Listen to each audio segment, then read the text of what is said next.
മഹാലക്ഷ്മി സീരിയലിൻ്റെ പുതിയൊരു എപ്പിസോഡിലോട്ട് എല്ലാവർക്കും സ്വാഗതം. അങ്ങനെ മേഘനാണെങ്കിൽ മദ്യപിച്ച് ലെക്ക് കെട്ടുകൊണ്ട് തന്നെ മഹാലക്ഷ്മിയും കണ്ണനും ലേഖയും അനന്തുമുള്ള സ്ഥലത്തോട്ട് എത്തുകയാണ്. അങ്ങനെ അവിടെ വെച്ച് അവരെ കാണുന്നുണ്ടെങ്കിലും മേഘനാണെങ്കിൽ മദ്യത്തിൻ്റെ ലഹരിയിൽ അവരാണോ ഇല്ലയെന്ന് തന്നെ ഉറപ്പിക്കാനൊരു പാടുപെടുന്നുണ്ട്. അങ്ങനെ അനന്തുവാണെങ്കിൽ മഹാലക്ഷ്മിയും കണ്ണനെയും അവരുടെ പിറകിലോട്ട് ഒളിപ്പിക്കുന്നുണ്ട്. പക്ഷേ മേഘൻ എന്തൊന്നും മനസ്സിലാകുന്നൊന്നുമില്ല. ഇവർ തന്നെയാണോ ഇല്ലയെന്ന് മേഘൻ ആകെ സംശയിക്കുന്നുണ്ട്. അതേസമയം മഹാലക്ഷ്മിയും കണ്ണനും അവിടെ നിന്നും രക്ഷപ്പെട്ട് വേറൊരു സ്ഥലത്തോട്ട് മാറുന്നുണ്ട്. അങ്ങനെ മേഘനാണെങ്കിൽ ഇവിടെ ഇരുന്നിങ്ങനെ എണ്ണുകയാണ്. മഹാലക്ഷ്മിയും കണ്ണനെയും കൂടെ കണ്ടതെങ്കിലും 4 പേരുള്ളിടത്ത് 2 പേരേ ഉള്ളുവല്ലോ, അപ്പോൾ എൻ്റെ തോന്നലാണോ ഇതെന്നൊക്കെ പറഞ്ഞുകൊണ്ട് തന്നെ മേഘൻ അവിടെ നിന്നും ആകെ ഒരു ബോധമില്ലാതെ താഴോട്ട് വീഴുകയാണ്. പിന്നീട് മഹാലക്ഷ്മി ആണെങ്കിൽ പറയുന്നുണ്ട്, നമുക്ക് എത്രയും പെട്ടെന്ന് മൂന്നാറിൽ നിന്ന് പോകണം, ഇനി ഇവിടെ നിന്നാൽ പ്രശ്നമാണ്, അവനാണെങ്കിൽ നമ്മളെ ഫോളോ ചെയ്ത് വന്നിരിക്കുകയാണെന്നെല്ലാം പറയുമ്പോഴേക്കും ആനന്ദു പറയുന്നുണ്ട്, ശരിയാണ് മഹി പറയുന്നത് പോലെ നമുക്ക് ഉടനെ തന്നെ ഇവിടെ നിന്ന് പോകാം. പിന്നെ അവൻ മദ്യലഹരിയിലാണ് നമ്മളെ കണ്ടതെല്ലാം, അതുകൊണ്ട് ഇതൊന്നും മദ്യത്തിൻ്റെ കെട്ടഴിയുമ്പോഴേക്കും ഇതൊന്നും അവന് ഓർമ്മയുണ്ടാകില്ല, നമുക്കറിയാവുന്നതല്ലേ അവൻ അങ്ങനെയാണെന്നെല്ലാം പറഞ്ഞുകൊണ്ട് അവരെ ആശ്വസിക്കുന്നുണ്ട്. പിന്നെ ചെറിയ രീതിക്കൊരു ബോധം വരുന്ന മേഘനാണെങ്കിൽ അവിടെ നിന്നും ആരെയും കാണാതെയാകുമ്പോഴേക്കും ഇതൊക്കെ എൻ്റെ തോന്നലാണെന്ന് വിചാരിച്ചുകൊണ്ട് അവിടെ നിന്നും പോകുന്നു. കണ്ണനാണെങ്കിൽ മഹാലക്ഷ്മിയും കൊണ്ട് കാർ ഓടിച്ച് പോകുന്നത് സ്വപ്നം കാണുകയാണ് നമ്മുടെ പ്രതാപൻ.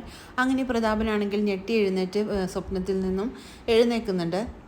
എന്നിട്ട് ആകെ അസ്വസ്ഥനായ വെള്ളമെല്ലാം കുടിച്ചുകൊണ്ട് പ്രതാപനാണെങ്കിൽ മനസ്സിൽ വിചാരിക്കുന്നുണ്ട്, ഇനി അവനെങ്ങാനും മലയ്ക്ക് പോയിട്ട് വന്നതിന് ശേഷം കാലിന് വല്ല സ്വാധീനം കിട്ടിയോ ദൈവമേ, ഇതിനു മുമ്പും ഞാൻ ഇവനെ കണ്ടല്ലോ അതുപോലെ എന്നൊക്കെ വിചാരിച്ചുകൊണ്ട് ആകെ അസ്വസ്ഥനായിക്കൊണ്ട് തന്നെ താഴോട്ട് പോകാൻ പോകുമ്പോഴേക്കും അവിടെ കരുണയെ ഇരിക്കുന്നത് കണ്ട് പ്രതാപനാണെങ്കിൽ കരുണയുടെ അടുത്ത് ചെന്നിട്ട് ചോദിക്കുന്നുണ്ട്, നീ എന്താ മോളെ ഉറങ്ങാതെ ഇരിക്കുന്നത്, എന്താണ് കാരണമെന്ന് ചോദിക്കുമ്പോഴേ എങ്ങനെ ഉറങ്ങാനാണ് അച്ഛാ, എനിക്ക് യാതൊരുവിധ സമാധാനവുമില്ല.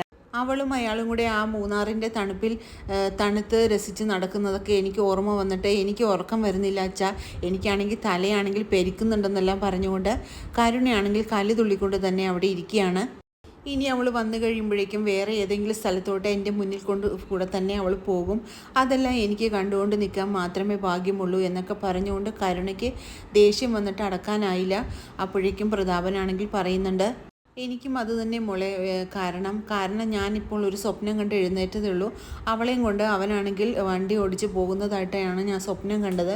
ഇതിനു മുമ്പും ഞാനും അമ്മയും കൂടെ പോകുന്ന സമയത്ത് അവനെ ഒരു മിന്നായം പോലെ ഞാൻ കണ്ടു, അത് അവനാണെന്ന് പറഞ്ഞിട്ട് അമ്മയാണെങ്കിൽ അത് വിശ്വസിച്ചതുമില്ല. പക്ഷേ അവൻ മലയ്ക്ക് പോയതിന് ശേഷം അവൻ്റെ കാലുകൾക്ക് സ്വാധീനം കിട്ടിയിട്ടുണ്ടോ എന്ന് എനിക്കൊരു ചെറിയ സംശയമുണ്ട് മോളെ എന്ന് പറയുമ്പോഴേക്കും കരുണ പറയുന്നുണ്ട്, അങ്ങനെയാണെങ്കിൽ ഞാൻ കെട്ടിത്തൂങ്ങി ചാകുന്നത് തന്നെ നല്ലത്, ഇനി ഞാൻ ജീവിച്ചിട്ട് കാര്യമില്ല എന്ന് പറഞ്ഞുകൊണ്ട് കാല് തുള്ളിക്കൊണ്ട് തന്നെ കരുണ അവിടെ കിടന്ന് അലറി വിളിക്കുകയാണ്. കരുണയുടെ ഭാവമാറ്റം കണ്ട് പ്രതാപനാണെങ്കിൽ ആകെ ഒന്ന് ഭയക്കുന്നുണ്ട്. മകൾക്കിനി മാനസിക നില തെറ്റിപ്പോകുമോ ദൈവമോ എന്നൊക്കെ ഓർത്ത് വളരെയേറെ വിഷമിക്കുന്നുണ്ട് പ്രതാപൻ. പിന്നീട് ഹോട്ടലിലോട്ട് തിരിച്ചെത്തിയ കണ്ണനും മഹിയുമാണെങ്കിൽ അവരുടെ സ്വകാര്യ നിമിഷങ്ങളെല്ലാം പങ്കുവയ്ക്കുകയാണ്. എന്നിട്ട് കണ്ണനോടായിട്ട് മഹി പറയുന്നുണ്ട്, ഇനി എങ്ങാനും നമ്മളെങ്ങാനും ഇവിടെ വന്നത് അറിഞ്ഞിട്ടാണോ മേഘനാഥൻ വന്നതെന്നെല്ലാം മഹിക്കാണെങ്കിൽ ആകെ ഭയപ്പെട്ടുകൊണ്ട് തന്നെ ചോദിക്കുന്നു. അപ്പോഴേക്കും കണ്ണൻ പറയുന്നുണ്ട്, ഇനിയിപ്പോൾ അങ്ങനെയാണ് വന്നതെങ്കിൽ സാരമില്ല, ഇത് എത്ര നാൾ നമുക്ക് മൂടി വെച്ച് നടക്കാൻ കഴിയും മഹി, അതുകൊണ്ട് അറിയുന്നെങ്കിൽ അങ്ങോട്ട് അറിയട്ടെ എന്ന് പറഞ്ഞുകൊണ്ട് കണ്ണനാണെങ്കിൽ മഹിയോടായിട്ട് പറയുമ്പോൾ മഹി പറയുന്നുണ്ട്, എന്നാലും ഇത്ര എളുപ്പമൊന്നും അറിയണ്ട കണ്ണേട്ട എന്ന് പറയുമ്പോൾ അങ്ങോട്ടേക്ക് നമ്മുടെ മേഘനാഥൻ്റെ വണ്ടി വരുന്നത് കണ്ട് ഇവരാകെ ഭയക്കുന്നുണ്ട്. നോക്കുമ്പോൾ മേഘനാഥൻ വണ്ടിയിൽ നിന്ന് ഇറങ്ങി വരുന്നത് കണ്ട് മഹി പേടിച്ചുകൊണ്ട് തന്നെ അവിടെ നിന്നും പോകാൻ ശ്രമിക്കുകയാണ്. കണ്ണേട്ട അതേ അയാൾ വരുന്ന കണ്ടില്ലേ കണ്ണേട്ട, ഞാൻ പറഞ്ഞില്ലേ നമ്മളെ ഫോളോ ചെയ്ത് മാത്രമാണ് അയാൾ ഇവിടെ വന്നിരിക്കുന്നത്, അതുകൊണ്ട് നമ്മൾ ഈ ഹോട്ടലിൽ തന്നെയാണ് താമസിക്കുന്നതെന്നെല്ലാം അയാൾ കണ്ടുപിടിച്ചിട്ടുണ്ട്, ഇനി എന്ത് ചെയ്യുമെന്നെല്ലാം പറഞ്ഞുകൊണ്ട് മഹി ആകെ വെപ്രാളപ്പെടുമ്പോഴേക്കും കണ്ണൻ പറയുന്നുണ്ട്, നമുക്ക് എത്രയും പെട്ടെന്ന് നമ്മുടെ റൂമിലോട്ട് പോകാമെന്ന് പറഞ്ഞ് അവർ റൂമിലോട്ട് പോകാൻ ഒരുങ്ങുകയാണ്. അതേസമയം മദ്യത്തിൻ്റെ ലഹരി ഒട്ടും വിടാതെ തന്നെയാണ് വീണ്ടും മേഘനാഥൻ അവിടെ എത്തിയിരിക്കുന്നത്.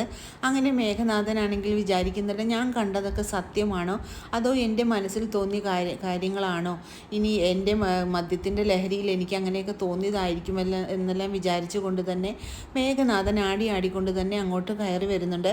അതേസമയം മഹിയും കണ്ണനും കൂടി അവിടെ നിന്നും എളുപ്പം റൂമിലോട്ട് പോകാനായിട്ട് പെട്ടെന്ന് പോകുകയാണ്. പിന്നീട് ആടി വരുന്ന മേഘനാഥനെ ആ റൂം ബോയും മാനേജറും കാണുന്നുണ്ട്. അങ്ങനെ റൂം ബോയ് ആണെങ്കിൽ എന്തെങ്കിലും സാറിന് വേണോ എന്നൊക്കെ ചോദിക്കുമ്പോഴേക്കും നിൻ്റെ ഒരു സഹായം എനിക്ക് വേണ്ടടോ എന്നെല്ലാം പറഞ്ഞുകൊണ്ട് വളരെ ദേഷ്യപ്പെട്ടുകൊണ്ട് തന്നെ മേഘനാഥൻ അകത്തോട്ട് പോകുന്നു. പിന്നീട് എളുപ്പം തന്നെ റൂമിലോട്ട് എത്താൻ ശ്രമിക്കുകയാണ് കണ്ണനും മഹിയും. അങ്ങനെ പിറകിലോട്ട് തിരിഞ്ഞു നോക്കുമ്പോൾ മേഘനാഥനാണെങ്കിൽ പിറകെ വരുന്നത് കണ്ട് മഹിക്കാണെങ്കിൽ ആകെ വെപ്രാളമാകുന്നുണ്ട്. അങ്ങനെ പെട്ടെന്ന് തന്നെ അവരുടെ റൂമിൻ്റെ അരികിലെത്തുന്നതും മഹി പറയുന്നുണ്ട്, എളുപ്പം തുറക്ക് കണ്ണേട്ട, അയാൾ വരുന്നതിന് മുമ്പേ നമുക്ക് നമ്മുടെ റൂമിൽ കയറണം എന്ന് പറയുമ്പോഴേക്കും കണ്ണൻ പറയുന്നുണ്ട്, അയ്യോ താക്കോല് കാണുന്നില്ലല്ലോ മഹി, ഇനി എന്ത് ചെയ്യും എന്ന് പറഞ്ഞ് ആകെ വെപ്രാളപ്പെടുമ്പോഴും മഹി പറയുന്നുണ്ട്, ശരിക്കും നോക്ക് കണ്ണേട്ട, ഈ വെപ്രാളത്തിൻ്റെ ഇടയ്ക്ക് ഇത് കാണാത്തതായിരിക്കുമെന്ന് പറഞ്ഞുകൊണ്ട് നോക്കാൻ പറയുന്നുണ്ട് മഹി. അപ്പോഴേക്കും കണ്ണന് താക്കോല് കിട്ടുന്നതും അവരാണെങ്കിൽ എളുപ്പം തന്നെ റൂമിലോട്ട് കയറാൻ ശ്രമിക്കുന്നുണ്ട്. അതേസമയം അങ്ങോട്ടേക്ക് മേഘനാഥൻ വരുന്നതും ഇവരെ കാണുകയൊക്കെ ചെയ്യുന്നുണ്ടെങ്കിലും മേഘനാഥൻ്റെ മദ്യലഹരിയിൽ ഇവരാണോ ഇല്ലേ എന്നുള്ള കാര്യത്തിൽ ഒരു സംശയത്തോടുകൂടി തന്നെ നിൽക്കുകയാണ് മേഘനാഥൻ. അങ്ങനെ പെട്ടെന്ന് തന്നെ റൂം തുറന്ന് മഹിയും കണ്ണനും അകത്തോട്ട് കയറുന്നുണ്ട്. അങ്ങനെ വളരെ ത്രില്ലിംഗ് ആയിട്ടുള്ള ഒരു എപ്പിസോഡുകളാണ് ഇനി വരാനിരിക്കുന്നത്. ഈ റിവ്യൂ ഇഷ്ടമാകുകയാണെങ്കിൽ ലൈക്കും ഷെയറും സബ്സ്ക്രൈബും ചെയ്ത് സപ്പോർട്ട് ചെയ്യണേ. പുതിയൊരു എപ്പിസോഡിനായിട്ട് നമുക്ക് കാത്തിരിക്കാം.